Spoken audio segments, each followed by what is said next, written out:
নমস্কার বন্ধুরা,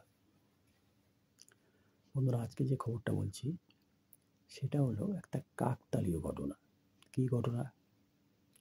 1941 সালের যে ক্যালেন্ডার ছিল সেই ক্যালেন্ডার কিন্তু হুবহু মিল হচ্ছে 2025।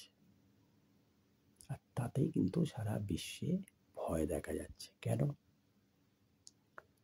1941 সনের যে ক্যালেন্ডার ছিল সেটা শুরু হয়েছিল প্রথম দিন বুধবার, আর এই 2025-এরও ক্যালেন্ডারের প্রথম দিন বুধবার। সেটাও লিপিয়ার ছিল না, এটাও লিপিয়ার নয়।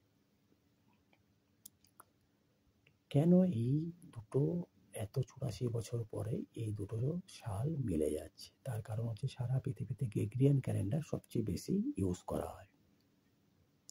গ্রেগরিয়ান ক্যালেন্ডারে পৃথিবী যখন সূর্যের চারিদিকে ঘোরে সেটা 365 দিন 6 ঘন্টার কিছু বেশি টাইম দিয়ে ঘোরে। এই 6 ঘন্টাটাকে প্রতি 4 বছর অন্তর অ্যাড করে একটা দিন লিপিয়ার করা হয়।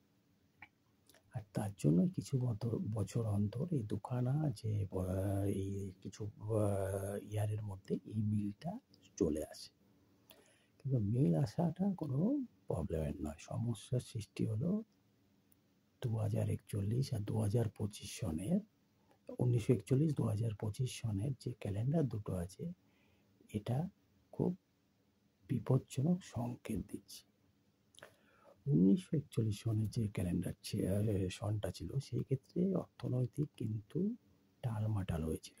তখন যেহেতু সোশ্যাল মিডিয়া ছিল না, তাই এতটা সারা পৃথিবীতে শোরগোল পড়েনি। কিন্তু আজকের দিনে 2025-এ কিন্তু অর্থনৈতিক টালমাটালটা শুরু হয়েছে। সব দিকে যে অর্থনৈতিক ব্যবস্থা সব দেশে সে কিন্তু তলায় এসে ঠেকছে। আর তার চেয়েও ভয়ের 1941 সনে ওয়ার্ল্ড ওয়ার 2 হয়েছিল। 1941 সনে যখন ওয়ার্ল্ড ওয়ার 2 হয় তখন প্রবলেমটা কী হয়েছিল? সারা পৃথিবীর একটা টেনশন সৃষ্টি হয়েছিল, সারা পৃথিবীর যুদ্ধের আবহাওয়া সৃষ্টি হয়েছিল। আর সেই যুদ্ধের আবহাওয়ার সময় ফার্স্ট কে অ্যাটাক করেছিল? জার্মানি অ্যাটাক করেছিল। তার প্রত্যুত্তর দিতে রাশিয়া এবং অন্যান্য যত দেশ, কারণ জাপান আর জার্মানি একদিকে ছিল, বাকি আমেরিকা, ইংল্যান্ড, রাশিয়া সব একদিকে ছিল। রাশিয়া তার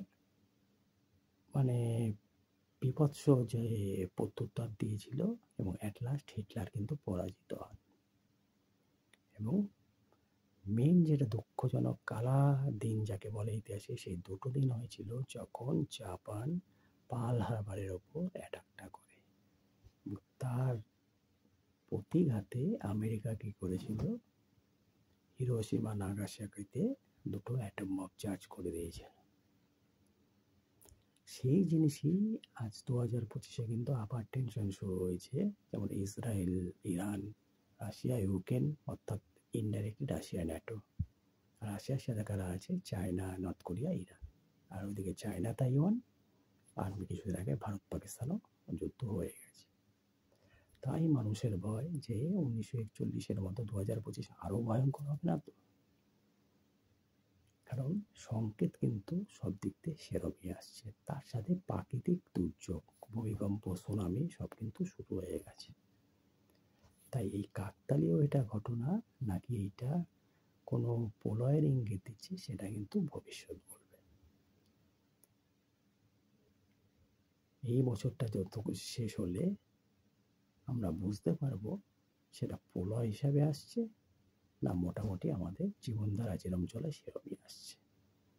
তো আবারও বলছি, চারিদিক থেকে সে পৃথিবীতে যুদ্ধ, ভূমিকম্প এইসব নিয়ে যা সংকেত দিচ্ছে, এক্সপার্টরা যা বলছেন, 2025-এর লাস্ট কয়েকটা মাস কিন্তু বিপর্যয় আসতে পারে। ভালো থাকবেন, সুস্থ থাকবেন। নমস্কার।